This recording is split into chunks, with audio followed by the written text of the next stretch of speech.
Welcome everybody to The Lost Cause. Yes, this is the official name, The Lost Cause. I'm DV. I'm Riz. And, we're going to talk about episode 3 from season 5 of Lost. And this is what we learned. Charles Widmore was on the island as an other and apparently a badass.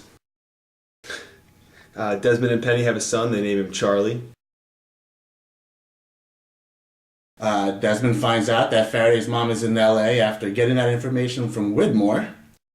Widmore apparently funds Daniel Faraday's research for 10 years for time travel. And then he pays for the care of Teresa Spencer. And the others speak Latin, the dead language. Daniel's in love with Charlotte. An other named Ellie looks familiar to Daniel Faraday. And Richard Alpert, no surprise, still looks exactly the same in 1954 as he does in 2008. And, oh yeah, there's an H-bomb hanging by a rope. An H-bomb named Jughead. Alright, so let's talk about Ellie first, because I found her really interesting, because she had a gun. Women with guns are always hot. Right.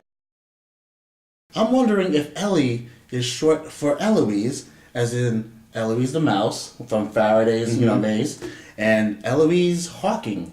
Because Daniel does recognize her. Yeah. And I personally think that Eloise Hawking is Faraday's mom.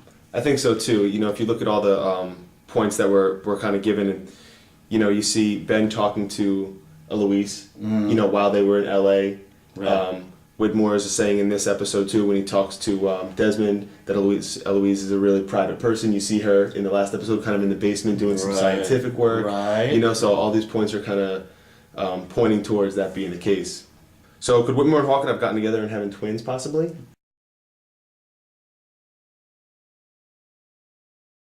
Well, like I said, chick with guns, hot. Right. I don't think Widmore would be able to resist.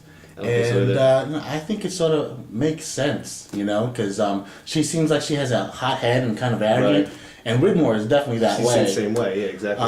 So it's not a case of opposites attracting, but similar people attracting. Right, both looking for a power there. Right, exactly. And speaking of arrogance, how about Widmore saying no one knows this island better than I do? And he's calling Locke this old man or this old bloke or something he called him, right? Right. Yeah. And not only that, he challenges Richard, who at that time is the leader of the camp where they are, and is basically cocksure. Yeah. Yeah.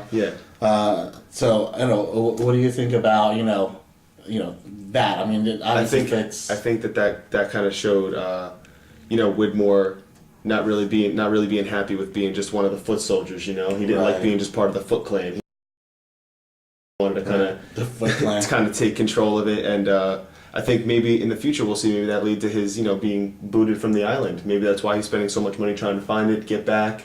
Right. Richard could have been like, I'm not really feeling this, get out of here, and then that was it for him. Yeah, that could have been interesting. Yeah. I wonder where then Benjamin is and all of that. We haven't seen him as a not a youngster, because we've seen him as a kid. Sure. But more like in his 20s, so like Widmore is now. Yeah. Right. So I wonder how that ascendancy into leadership happened. I'm kind of thinking too, Widmore maybe possibly found a way to kind of travel around time, like the current Lost members are doing right now. I mean, if you look at it at that point right there, 1954, Widmore looked like he was in his mid-20s possibly. Right. Then we see him current day, 2009. There's no way that he's pushing 80 plus. Right, he looks like Locke's age. He looks like Locke. Locke said he was born in 56, so do the math. 60 years, yeah. Yeah, exactly. So they look like they're pretty much the same age. So I think Widmore's doing some bouncing around. That's going to tie into the whole Faraday research situation. And getting back to Richard, we obviously see him being able to do that, because he never ages. Yeah. He looks the same in 1954 as he does in current time. Right. And we also heard Juliet, when Locke asked how old Richard was, she just said very old. Yeah, and he's been on the island for a very long time. Right. So then we got this H-bomb situation that that's the name of the show and or this episode rather. So could that possibly have been what Desmond was keeping guard over with the buttons and the numbers? Right, and the Swan Station. The Swan Station, and could And could it possibly also be buried under that gigantic foot that we kind of really have nothing to fall back on right now? We don't really know what's going on with that giant foot. Yeah. That's always been sort of like a conundrum that people never know, like, what the hell is that? You know? Right, exactly. I see. That's interesting because Faraday says to bury it under concrete. You know, because you know the H-bomb is leaking, and you know, it's bad, kiddies. It's bad for a leaking H-bomb to be around you. But like, you know, at first I thought, yeah, you know, that was under the Swan. You know, that's why they had that the electromagnetic you know situation over there, and that brought the plane down. You know, et cetera, et cetera. But now, you know, now I'm thinking about it. You know, you said put it underneath concrete. I'm thinking it's underneath that four-toed foot. I'm thinking the same thing too, because you know when Locke decided to stop pushing the numbers, and you know that explosion happened, you know, if an H bomb went off, there'd be a lot more dead people than just totally. some flashing lights. Yeah, totally. You know? So watch out for the four-toed foot. Right. You know, I like Sawyer. I love Sawyer, no homo. Right. But I'm really liking Miles, who I think is the Asian Sawyer with his wisecracks. Right. You know, and you know, and what makes him a little more badass for me is that he can actually talk to the dead. Yeah. And you know, we were talking about the H-bomb. I think that he is actually Dr. Candle, Dr. Chang, whatever you want to call him.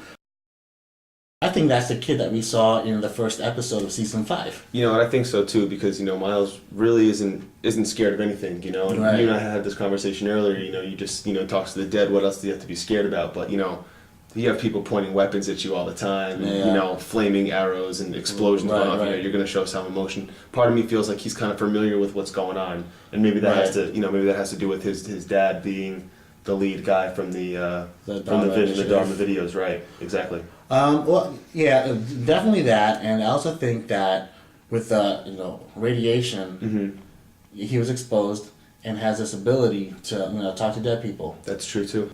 I think that talking to dead people, for him, is normal. Right. So he's not afraid of death. So seeing all these things and gun in his face and arrows and all that, I don't think much really scares him. Right.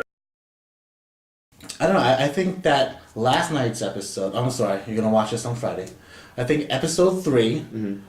It was really good. There wasn't as much time skipping. I thought so too. So it wasn't so annoying. It was easier to keep track of for sure, as far as where they were in time. You finally got introduced to like some characters during that time, so you're able to kind of put it together a little bit better. Right, and then finding out that Desmond and Penny have a kid. To me, I thought that was great. And I thought it was cool naming him Charlie, who Desmond worked so hard to keep alive. Right. Kind of paying him his tribute. Yeah. I like that. Definitely an homage to Charlie Pace, the rock star. Not Charlie Widmore, as I've read and heard from other people. I mean, why would they name their kid after Penny's dad?